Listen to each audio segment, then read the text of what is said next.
Terima kasih pemirsa Anda masih bergabung bersama kami. Kita masih berdiskusi terkait tantangan swasembada beras. Pak Amran, zaman Pak Harto dulu ya, ini kebanggaan bangsa, bahkan diakui dunia. Sebagai negara agraris kita swasembada berkali-kali. Tapi masihkah predikat negara agraris itu bisa kita banggakan dengan kondisi yang kita miliki sekarang ini, Pak? Sekarang bisa. Kita lanjutkan. Jadi ke depan ini kita harus pertanian modern. Pertanian modern Harus full mekanisasi. apa bedanya nih pertanian modern dengan yang tradisional? Sekarang kami bisa memberikan gambaran. Kami himbau kepada generasi muda turun sawah dan kita upayakan tidak menyentuh tanah, tapi bisa bertani. Pertama, menggunakan alat mesin pertanian. Sekarang ini menggunakan traktor.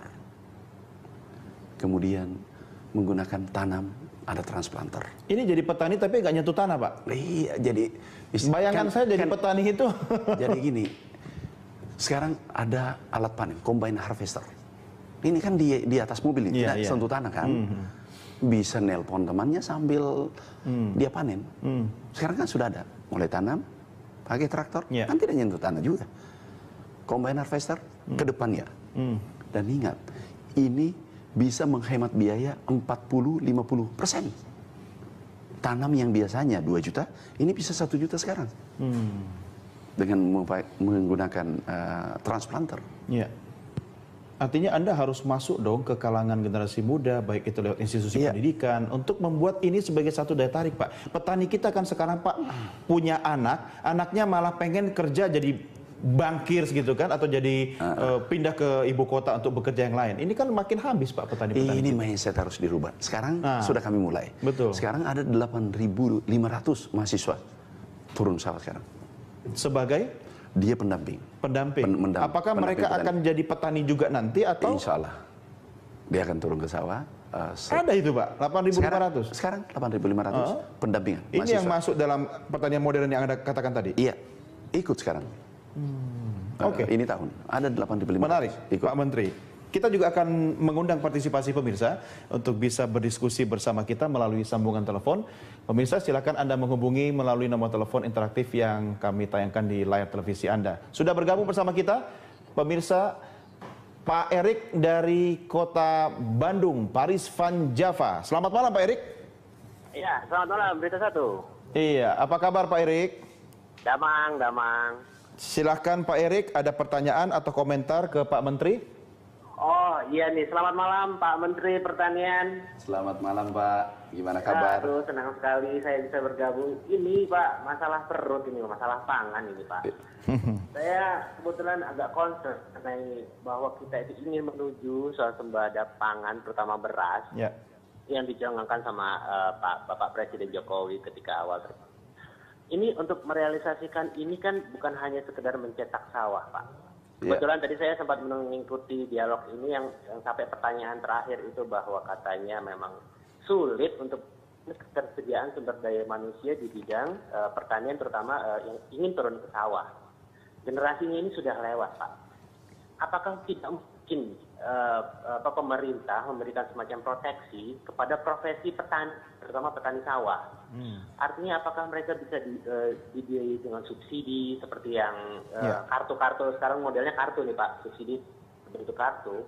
Apakah bisa direalisasikan subsidi dalam bentuk untuk menjamin minimal mereka punya kehidupan untuk bertahan, mereka tekun menekuni profesi sebagai petani sawah ini. Karena tanpa mereka berapa juta pun Pak, lahan yang dicetak, irigasi yang dibangun, pupuk subsidi, jika tidak ada SDM-nya ini akan menjadi percuma Pak. Ya, baik. Itu aja Pak. Baik, Pak Erik, terima kasih atas masukannya. Selamat malam. Ya, menarik sekali Pak Erik dari Bandung. Pak Amran, silakan komentar. Luar biasa, terima kasih nih Pak Erik. Mungkin kalau bisa Pak Erik punya waktu nanti, saya punya waktu, saya ingin diskusi dengan beliau ini. Oke. Jadi luar biasa. Sekarang tahun ini perlu kan cerita subsidi tadi, ya kalau tidak salah. Bantuan pemerintah tahun ini di sektor pertanian, APBNP tahun lalu 0, tahun ini 16,9 triliun dan ini terbesar sepanjang sejarah. Anggaran pertanian terbesar sepanjang sejarah tahun ini. Dialokasikan apa aja nih Pak? Alokasikan irigasi, pupuk, benih, alat mesin pertanian. Termasuk memperbaiki yang 50% irigasi rusak tadi? Iya. Sudah tercover semua di sini? Ini belum. Tahun depan kita lanjutkan. Tiap tahun pasti kan? Tiap tahun. Oke. Dan ini adalah gratis. Alat mesin pertanian gratis. Sistemnya hibah atau pinjam pakai? Gratis. Irigasi gratis. Jadi kita ingin memperkuat infrastruktur pertanian. Sehingga target kita adalah bagaimana meningkatkan produktivitas.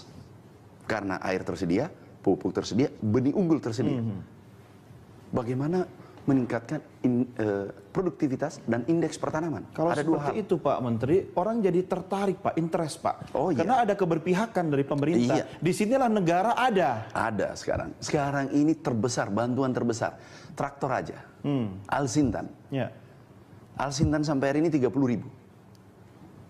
Ini baru Mei. Dan terus bertambah. Terus bertambah. Ini baru 50%. Tahun lalu hanya 3.000. Ya. Tahun ini 60.000 Alsintan bantuan. Ini adalah terbesar sepanjang sejarah. Ini petani sekarang menikmati dan merasakan kehadiran pemerintah. Ya. Oke, Pak Menteri, kita coba menerima telepon lagi dari masyarakat. Mudah-mudahan juga ini nanti ada petani yang bisa telepon ya. Tapi kita tidak tahu. Sudah bergabung bersama kita Pak Budi dari Jogja. Selamat malam Pak Budi. Halo, selamat malam. Sugeng dalu Pak Budi. Halo. Monggo. Silakan Pak Budi. Halo. Ya, silakan Pak Budi. Ya, selamat malam Pak Menteri. Malam Pak Budi, bagaimana kabar? Baik Pak. Alhamdulillah. Ya, iya Pak. Jadi, Ya, langsung Pak Budi silakan dengan Pak Menteri. ya Pak Menteri, ini kita mau tanya Pak. Jadi ini kan kebijakan pemerintah, ini kan soal yang terakhir ini kan sudah didengung-dengungkan soal pencetakan lahan baru Pak. Ya. Yang rencananya itu sampai jutaan hektar. 1 juta hektar ya. Nah, ya 1 juta hektar. Nah itu gimana Pak realisasinya hingga saat ini gitu Pak. Jadi kan sepertinya itu hanya didengungkan saja gitu loh. Mungkin dan potensinya seandainya itu bisa terrealisasi, itu mungkinkah kita tidak akan lagi artinya dalam skala jangka panjang itu tidak lagi mengimpor Pak. Ya. Ya. Pak Budi, Ya. Bapak adalah kalangan petani atau tuan tanah atau apa nih Pak? Ya, kita ini termasuk ini Pak, ini juga pelaku pertanian. Pelaku juga. Pertanian. Oh, oke, baik. Berarti Anda berkepentingan ya untuk mendengarkan jawaban Pak Menteri. Baik, ada lagi Pak Budi yang mau disampaikan? Ya, silakan Pak, itu dulu Pak. Baik, Pak Budi terima kasih. Pak Budi dari Jogja, silakan Pak Menteri. Jadi ini Pak Budi luar biasa pertanyaannya, bahwasanya 1 juta ini sudah kita mulai kami kemarin mendampingi Bapak Presiden langsung melaporkan rencana 1 juta hektar di Merauke Food Estate ini. Dan perlu kami sampaikan bahwa bukti keseriusan pemerintah, irigasi saja sebagai contoh, Alsintan, ini adalah pembangunannya irigasi sampai hari ini, bukti ya. Ini sudah terbangun 800.000 hektar. Dan ini terbesar sepanjang sejarah. Satu keseriusan. Kemudian bentuk keseriusan pemerintah. Kemudian yang kedua, Alsintan. Tahun sebelumnya 3.000, 2.000, 4.000. Ini sampai Mei kurang lebih 30.000. Sekarang ini Bapak Presiden sudah menginstruksikan, memberikan arahan, segera ditindaklanjuti rencana food estate di Merauke. Ini 1 food juta estate ini kapan bisa artinya secara visi kemudian manfaatnya bisa dirasakan langsung? Sekarang masyarakat di sana sudah membangun sawah sendiri kurang lebih 48.000. Nah, kemudian ada swasta juga sudah mulai membangun. Sekarang kita harus sinergi. Gandengan tangan. Ya kan nggak mungkin semua pemerintah Pak sendiri. Nggak bisa. Bagaimana dengan menggandeng pihak swasta ini? Swasta justru sudah lebih duluan bekerja di sana. Kita sama-sama. Apa benefit bagi pihak swasta yang mereka dapatkan dari bermitra dengan pemerintah? Di sana berbeda. Di sana ini klasternya, luas lahan per 1 petak. Kita membuat pertanian modern. 1 petak itu 25 hektar. Dengan full mekanisasi. Jadi biayanya rendah, produktivitasnya tinggi. Satu hal lagi, rencana kita di sana organic rice. Jadi padi organik. Ini permintaan dari Amerika dengan Eropa luar biasa tingginya. Ini ke depan. Artinya dan pasar ekspor ada terbuka. Iya. harganya 30.000 per kilo. Per kilo. Kalau beras biasa medium, premium ya 8.000 sampai 10.000. Ini 30.000 per kilo. Kalau dengan pertanian modern yang Anda sampaikan tadi Pak Menteri, penggunaan teknologi tepat guna ini tentu sangat dikedepankan di sini. Apa yang dilakukan oleh kementerian Anda terkait juga dengan kementerian yang terkait dengan penggunaan teknologi, riset dan seterusnya? Sekarang kami ambil contoh, combine harvester dan transplanter ini dibuat oleh anak bangsa, dibuat oleh Departemen Pertanian. Yang sekarang digunakan Iya, jangan sampai nanti alatnya juga impor Pak ya. Enggak dibuat. Sekarang kita utamakan produk dalam negeri. Dalam negeri. Ya. Combine harvester ini kita buat sendiri. Ya, dan penggunaannya juga lebih mudah dipakai. Lebih mudah. Ya. Bagaimana Pak?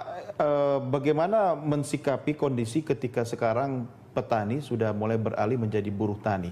Oke, tadi target Bapak harus diapresiasi. Tapi bisa dihitung nggak Pak dalam kurun waktu tertentu yang tadinya petani kemudian tidak tertarik terjun sebagai petani, jadi buruh tani karena tidak punya lahan, menggarap lahan orang lain. Lama-lama itu bisa terukur Pak dalam jangka waktu berapa semester kah, berapa tahun? Apakah juga 3 tahun itu Pak pada saat swasembada tercapai, buruh petani menjadi petani itu Pak? Petani modern? Saya kira nanti dengan sendirinya ikut. Karena nanti yang buruh tani, yang sekarang buruh panen, contoh, buruh panen. Ini yang diberikan combine harvester. Jadi biasanya kami tanya, kami diskusi langsung dengan petaninya. Biasanya mendapatkan 40 kg per hari, 20 kg. Tapi dengan combine harvester itu bisa 100 sampai 200 kg per hari. Jadi pendapatannya bisa meningkat 2 kali lipat. Dengan alat panen ini, buruh tanam juga seperti demikian. Biasanya pendapatannya hanya 2 juta atau 3 juta per hari.